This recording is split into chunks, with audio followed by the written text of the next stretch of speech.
जय राधे जय श्रीकृष्ण। आज আমরা শ্রবণ করব মানুষের আয়ু কেন ক্ষয় প্রাপ্ত হয় বা নষ্ট হয়ে যায়। এই পৃথিবীতে মনুষ্যরূপে জন্ম লাভ করে কে না বেশি দিন বাঁচতে চায়, কিন্তু আমাদের কিছু অজ্ঞানতা ও অসাবধানতার জন্য আমাদের আয়ু ক্ষয়প্রাপ্ত হচ্ছে। এই দুর্লভ মানব জীবন লাভ করেও অল্প বয়সেই এই পৃথিবী ছেড়ে চলে যেতে হচ্ছে। তাই আয়ু নষ্টের বা ক্ষয়ের যে কারণগুলো এখানে বর্ণনা করা হলো, সেগুলি সম্পর্কে যদি আমরা সাবধান হই তবে আমাদের আয়ু তো নষ্ট হবেই না, বরং বৃদ্ধি পাবে এবং আমরা এই পৃথিবীতে আরও বেশি দিন বেঁচে থাকতে পারবো। এই জন্য কথাগুলো মনোযোগ দিয়ে শুনুন এবং কথাগুলো মেনে চলবেন। তাহলে শুনুন কোন কোন কর্মের ফলে আয়ু ক্ষয়প্রাপ্ত হচ্ছে। পর স্ত্রী গমন করলে মানুষের আয়ু শীঘ্রই শেষ হয়ে যায়। জগতে এর মতো আয়ুনাশকারী আর কিছুই নেই। দুরাচারী ব্যক্তি, যার থেকে সমস্ত প্রাণী ভয় পায় এবং পদে পদে তিরস্কৃত হয়, সেই সব ব্যক্তি পূর্ণ আয়ু ভোগ করতে পারে না। নাস্তিক, অকর্মণ্য, গুরু ও শাস্ত্র নির্দেশ লঙ্ঘনকারী এবং ধর্ম সম্পর্কে অজ্ঞ ব্যক্তির আয়ু ক্ষীণ হয়।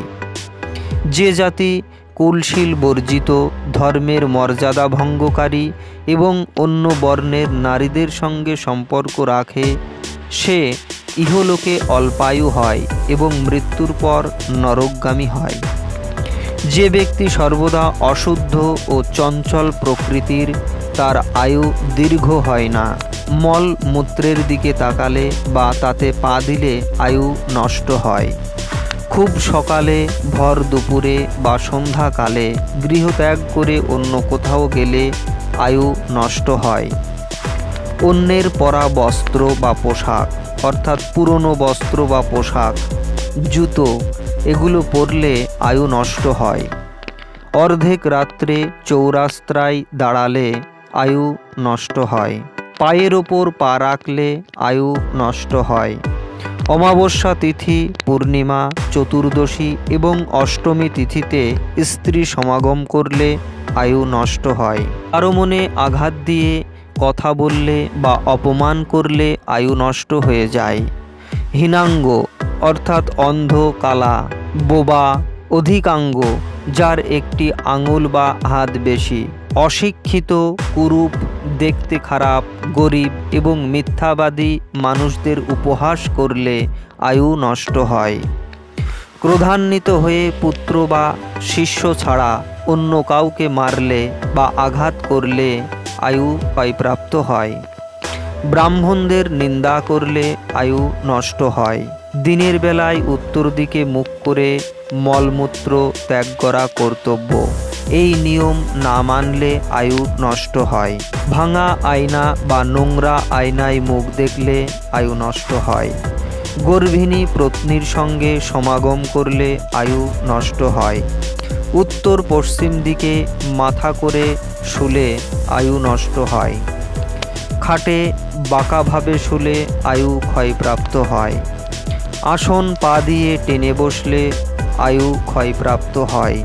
নাস্তিক ব্যক্তির কাছে কোনো বিষয়ে প্রতিজ্ঞা করলে আয়ু নষ্ট হয়। উলঙ্গ হয়ে স্নান বা রাত্রে স্নান করলে আয়ু নষ্ট হয়। স্নানের পর অঙ্গে তেল মালিশ করলে আয়ু নষ্ট হয়। স্নান না করে চন্দন লাগালে আয়ু ক্ষয় হয়। গলায় পরা মালা টানলে আয়ু নষ্ট হয়। বস্ত্রের উপর মালা পরলে আয়ু ক্ষয়প্রাপ্ত হয়। রজস্বলা নারীর সঙ্গে কথা বললে আয়ু নষ্ট হয়।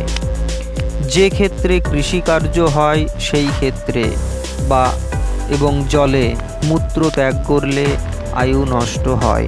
ছাই, চুল এবং মৃতের কোনো জিনিসের উপর বসলে আয়ু নষ্ট হয়। অপরের স্নান করা জলে স্নান করলে আয়ু ক্ষয়প্রাপ্ত হয়।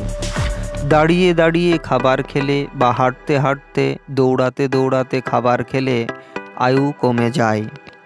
দাঁড়িয়ে প্রস্রাব করলে আয়ু কমে যায়। ছাইয়ের গাদা বা গোশালাতে প্রস্রাব করলে আয়ু ক্ষয়প্রাপ্ত হয়। ভিজে পায়ে শুয়ে পড়লে আয়ু ক্ষয়প্রাপ্ত হয়। খাদ্য গ্রহণের পর হাত পা এবং মুখ না ধুলে আয়ু কমে যায়। অপবিত্র অবস্থায় বা খেতে খেতে আগুন, গরু ও ব্রাহ্মণকে স্পর্শ করলে অবশ্যই আয়ু ক্ষয়প্রাপ্ত হয়। অপবিত্র অবস্থায় সূর্য, চন্দ্র ও নক্ষত্রের দিকে তাকালে আয়ু নষ্ট হয়। জীর্ণ আসনে বসলে, ভাঙা বাসনে কাজ করলে আয়ু নষ্ট হয়। এক বস্ত্র পরে আহার করলে, যেমন শুধু ধুতি বা শুধু গামছা, তাহলে আয়ু নষ্ট হয়। উলঙ্গ হয়ে স্নান বা নিদ্রা গেলে আয়ু নষ্ট হয়। উচ্ছিষ্ট হাত মাথায় দিলে, অর্থাৎ এঁটো হাত মাথায় দিলে আয়ু কমে যায়। মাথার চুল ধরে টানলে, মাথায় আঘাত করলে, দুই হাত দিয়ে মাথা রগড়ালে আয়ু কমে যায়। মাথায় তেল দিয়ে সেই হাত অন্য অঙ্গে দিলে আয়ু কমে যায়। তিলের তেলের তৈরি জিনিস খেলে আয়ু ক্ষয়প্রাপ্ত হয়। যমরাজ বললেন, যে ব্যক্তি উচ্ছিষ্ট মুখে বা এঁটো মুখে উঠে যায় এবং পড়তে বা অধ্যয়ন করতে থাকে, তার আয়ু নষ্ট হয়ে যায়। যে ব্যক্তি সূর্য, অগ্নি, গাভী এবং ব্রাহ্মণদের দিকে মুখ করে প্রস্রাব করে এবং রাস্তার মাঝখানে প্রস্রাব করে, তার আয়ু ক্ষয়প্রাপ্ত হয়। গুরু নিন্দা করলে আয়ু নষ্ট হবেই। উপবাসের ব্রত পালন করে ব্রহ্মচর্য রক্ষা করতে না পারলে আয়ু ক্ষয়প্রাপ্ত হয়। ক্ষুধার্ত দৃষ্টিতে খাওয়ার দিকে তাকিয়ে থাকলে, তাকে খাওয়ার না দিয়ে নিজে খেলে আয়ু নষ্ট হবে। যে খাদ্যের সার পদার্থ বেরিয়ে গেছে সেই খাদ্য ভোজন করলে আয়ু নষ্ট হয়। অপবিত্র মানুষের সামনে বসে আহার করলে আয়ু ক্ষয়প্রাপ্ত হয়। কোনো খাবার লুকিয়ে খেলে আয়ু ক্ষয়প্রাপ্ত হয়। বিদ্বান ব্যক্তি হাতে লবণ নিয়ে চাটলে আয়ু ক্ষয়প্রাপ্ত হয়। রাত্রে দই ও ছাতু খেলে আয়ু নষ্ট হয়। শত্রুর শ্রাদ্ধে অন্ন গ্রহণ করলে আয়ু নষ্ট হয়। আহার্য বস্তু মাটিতে রেখে খেলে আয়ু নষ্ট হয়। খাওয়ার সময় কথা বললে আয়ু নষ্ট হয়। আগে অতিথিকে খাবার না দিয়ে নিজে খেলে আয়ু ক্ষয়প্রাপ্ত হয়। আহারের একেবারে শেষে দই খেলে আয়ু ক্ষয়প্রাপ্ত হয়।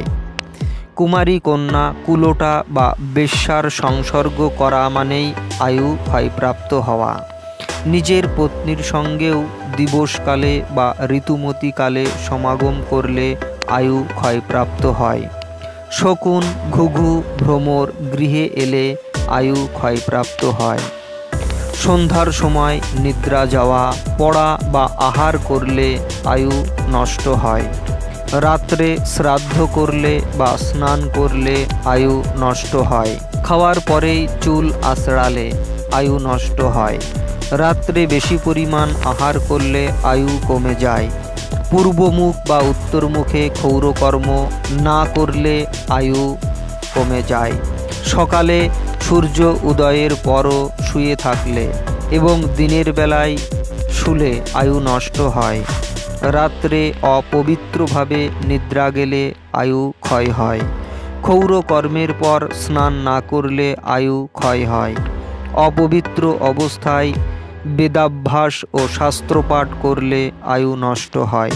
যেখানে সম্মান পাওয়া যায় না সেখানে গেলে আয়ু নাশ হয়। একাকী বিদেশ যাত্রা, রাত্রে যাত্রা করলে আয়ু নষ্ট হয়। বিনা আমন্ত্রণে কোথাও গেলে আয়ু ক্ষয় হয়। কোনো কাজে বাইরে গেলে সন্ধ্যার আগে ফিরে না আসলে আয়ু নষ্ট হয়।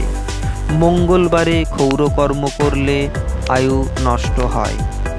এই ছিল আজকের গুরুত্বপূর্ণ বিষয় ও তথ্য। কেমন লাগলো অবশ্যই কমেন্ট করে জানাবেন এবং লাইক ও শেয়ার করবেন। জয় রাধে, জয় শ্রীকৃষ্ণ।